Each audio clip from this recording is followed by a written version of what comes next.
ሰላም ናይ ሙቢቱ ቤተሰብ ተኸታተልቲ ከመይ እኒአኹም ደሕና ድኹም? ኣነ ደሕና እየ እግዚኣብሔር ይመስገን ብሩኻተይ ከምቲ ኣነ ደሕና ለለኽዎ ደሕና ክትኮኑለይ ናይ ኩሉ ግዜ ትምኒተይ እዩ። ከመይ እኒአኹም ደሕና ዲኹም? ስራሕ ከመይ እኒኦ? እና ሎማዓንቲ ከዓ ቁርሲ ፋታ ብርግኦ እየ ሰሪሐ ማለት እዩ ክቡራተይ። እናረእይዎ ቡና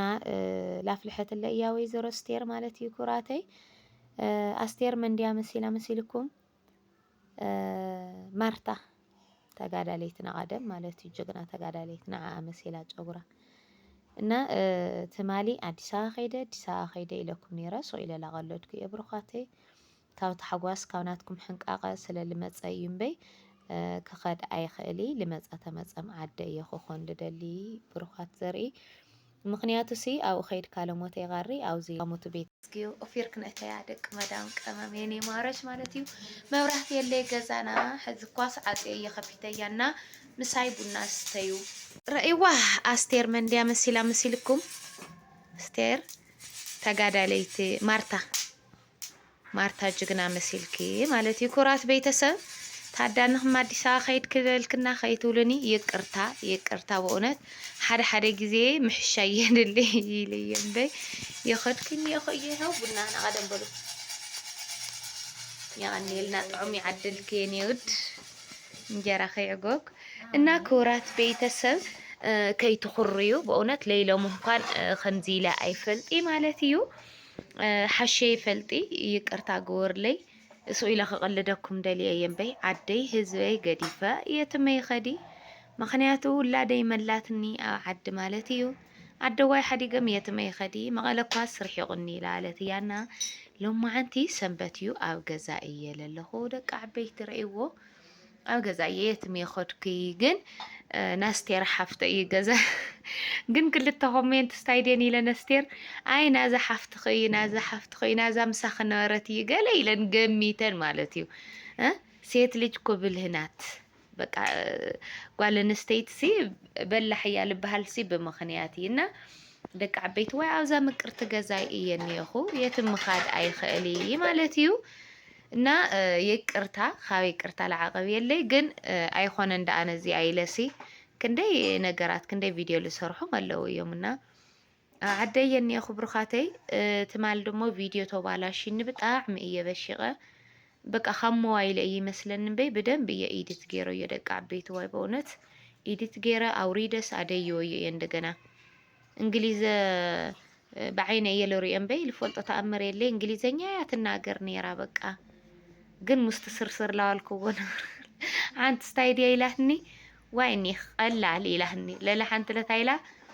أرقطت اليوم يقفف له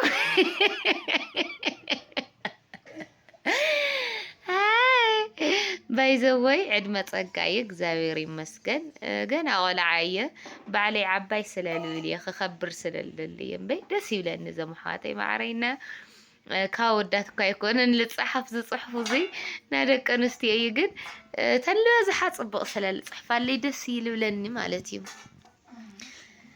እና ረእይዎ ገዛና እዚኣ እዩ ናስቴር ሽኮር እዩ ናስቴር ጋዕሳ ማለት እዩ ريوة بنا لا فلحت يا لما عند سنبت سلالخونة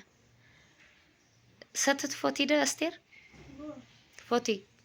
أنا خس سلالة قعزي اللي قزاي ما بزحي فوتي إنا بركاتي معري لي ودع انجريهاكم قزاير أملاق مالتيو تصبغ لبونا يعدل إنا قزاير أملاق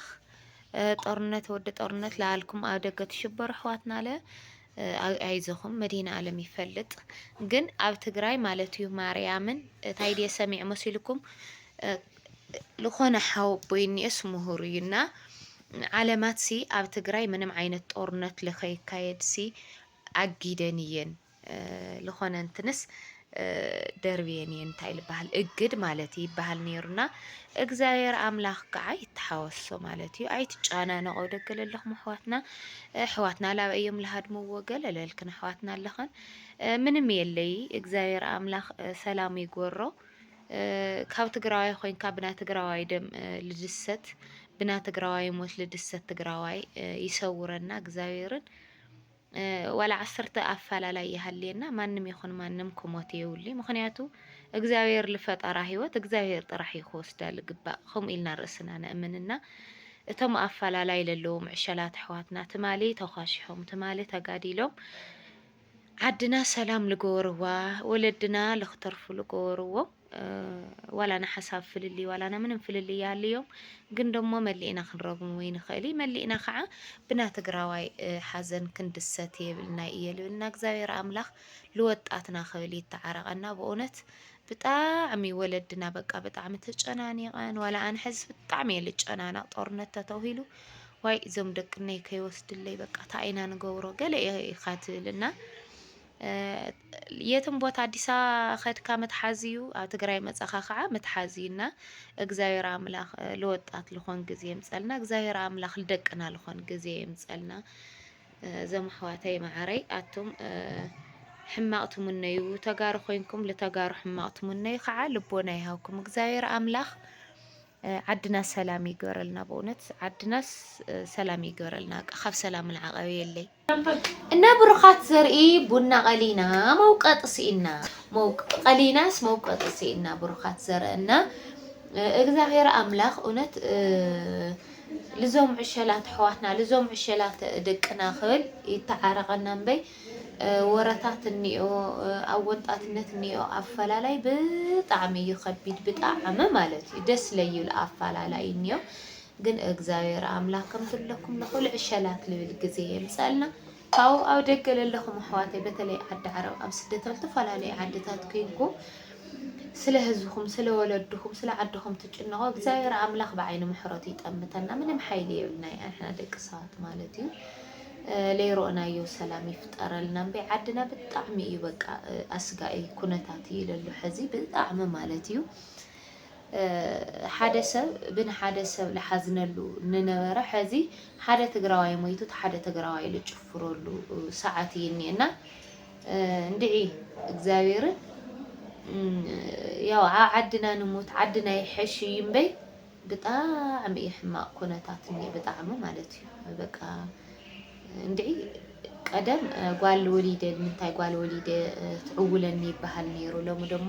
ንምንታይ ወዲ ወሊደ ይለብል ጊዜ እኒኦ ምክንያቱ ኣብ ዓይኒ ሰብ ይኣቱ ውላድካ ወዲ እከለ እኒኦ ንዕፁ ወዲ እከለ ወይ ክኸደ ይኾን ክውሰደ እንደይኾን ክግፈፈ እንደይኾን ላለ ወላዲ ክልተ ክልተ እዩ ኮይንና እግዚአብሔር አምላኽ